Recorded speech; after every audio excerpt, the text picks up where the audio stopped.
Good morning, good evening, whatever time it is, wherever you are. Here's the news for today, December 28th. Our topics of today's report include the Supreme Court orders Title 42 to remain in effect, rising input costs and falling commodity prices are squeezing farmers, the Biden administration takes an aggressive stance on Chinese tech, Union Pacific proposes a pilot program for a single train operator. And in Russian news, Russia's touting success of overland trade route and banning oil exports to price cap countries. That's what's interesting there. Russia says it's backing Serbia in conflict with Kosovo, but denies in stoking its tensions. What's going on in China and the Indo-Pacific? Well, the Chinese Bureau of Statistics shows negative growth in real estate as they unveil a new drone carrier mothership. That's another interesting story. Japan Prime Minister floats snap elections to back defense increase. And in global news, Turkey discovered a new large gas field in the Black Sea. Title 42 remains in effect. The Supreme Court, in a 5-4 vote, blocked a lower court ruling and now continues Title 42 until it can consider whether the rule is lawful. Court has scheduled oral arguments for February.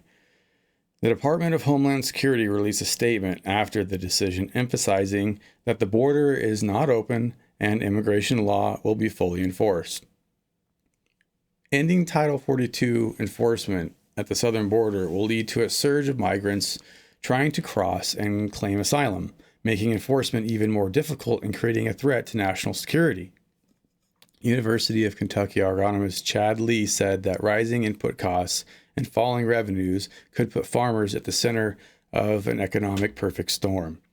Seed companies have hinted that they plan to raise the price of seed corn in 2023 by $30 to $50 a bag. Lee said farmers are expecting the price of fertilizer to be as high as $250 per acre next year, bringing total input costs up to $550 per acre. The livestock industry is also experiencing increased input prices and falling revenues. Food price inflation and food security remain a long-term domestic concern. Input costs for growers and ranchers continue to rise, putting pressure on margins in the agricultural and food industry. It looks like food prices aren't going down anytime soon. The Biden administration takes aggressive stance on Chinese tech. The Biden administration's new protect and promote agendas breaks from the earlier strategy towards China, which looked to keep a relative technological advantage. National Security Advisor Jake Sullivan said in September that the U.S. is no longer in a strategic environment where relative advantage is enough, and the U.S. must keep as large a technological lead as possible over China. The Protect Agenda is a series of executive actions aimed at China's semiconductor industry, limiting the ability of Chinese-made apps to collect data on Americans and creation of new federal authority to regulate U.S. investment in China. The Biden administration has been discussing an executive order regulating U.S. investments in China since September, and there have been bipartisan calls from lawmakers for an executive order regulating the U.S. investments in foreign adversaries. The Senate Banking Committee is planning consideration of the National Critical Capabilities Defense Act, which did not pass in the earlier session, but would set up those new regulatory powers through legislation. Railroad operator Union Pacific revealed a pilot program to redeploy train engineers to ground-based promotions. During the pilot program, one crew member will remain on the train and perform their normal duties, while the others do the same from a ground station. If the program is successful, Union Pacific plans to employ ground-based expediters on railroads with positive train control anti-collision technology. Rail unions criticize the move to single-person crews, saying it decreases safety. Union Pacific recently announced they will end the use of rail embargoes used to control freight traffic in their network after scrutiny from the Surface Transportation Board of Department of Transportation is that's a stupid name. According to the data from the rail union lawyers, rail companies have increased the size of trains to the point they exceed the infrastructure ability.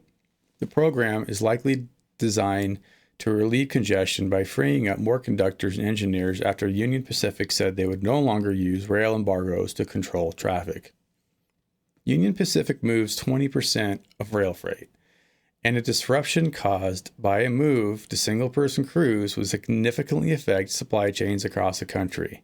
Nice. So food costs are continuing to rise and our supply chain is still diminishing. Russia touts success over land trade route.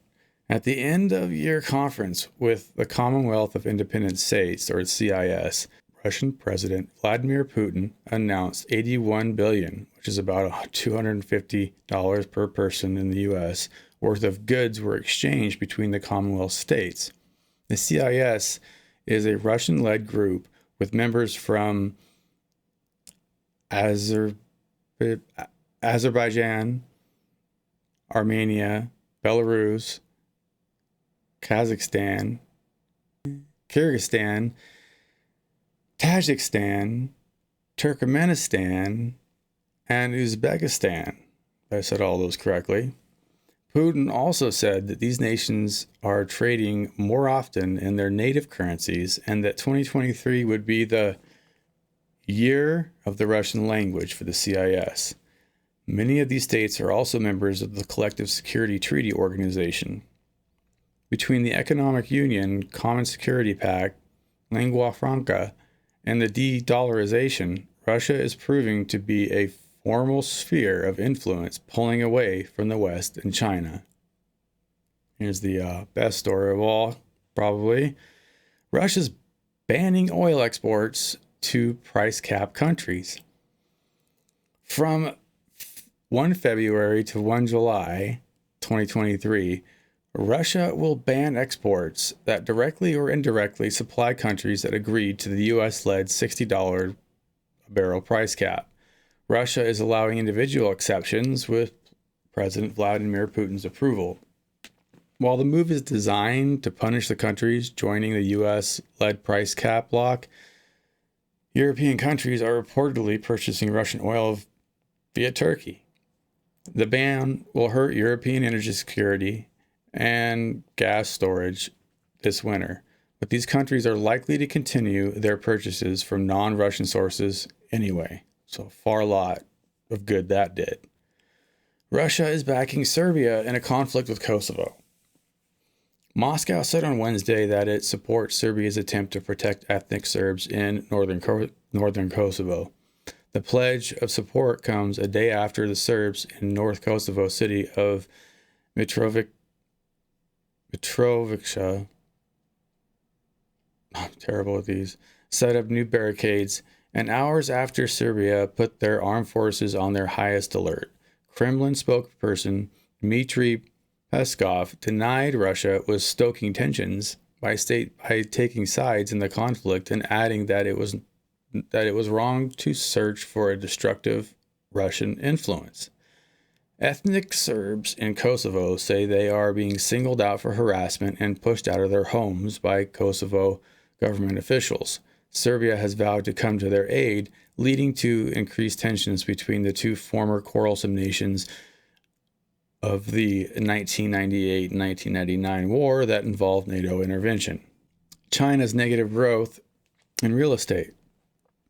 According to the Chinese National Bureau of Statistics, investment and real estate development is down 9.8%. Commercial sales are down 23.3%.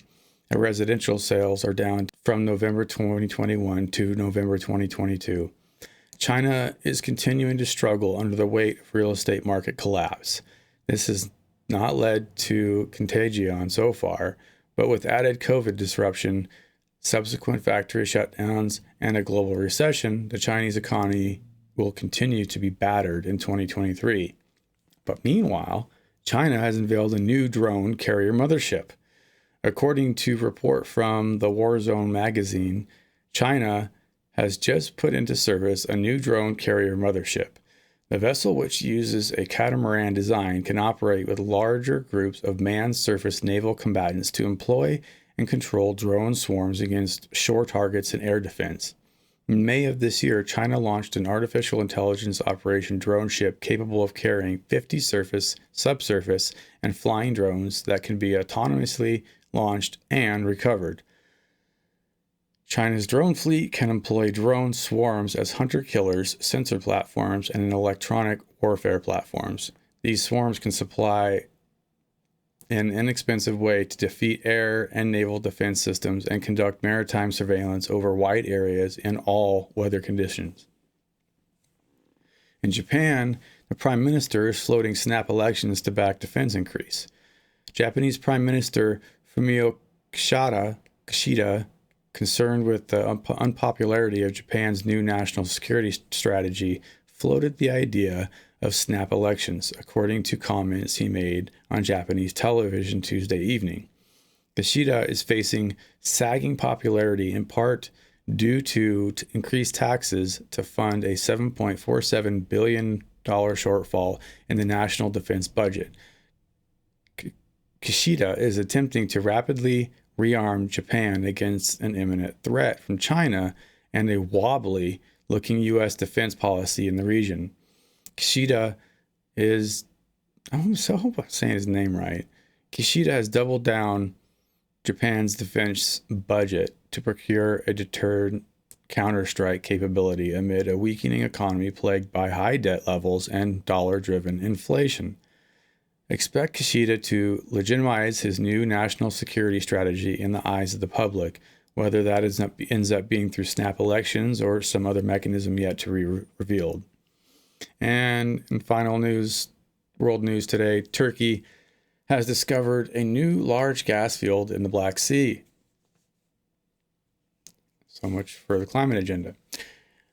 Turkey's President Erdogan said Turkey has discovered a new natural gas field with a total gas volume estimated at 710 billion cubic meters, or BCM. Turkish officials also revised the estimated volume of the Sakarya gas field from 540 BCM to 562 BCM. The Sakarya field is set to go online in 2023 and will reduce Turkey's reliance on gas imports. Well, that's it for the news today. Okay, I'd like to add one more thing. I'm reading from a teleprompter that is this big, and it's way over there. So I have something else coming. It's much bigger. It's going to give me more of an idea of what's said ahead of time so that, I can do this better. So bear with me and stay tuned. Have a good day.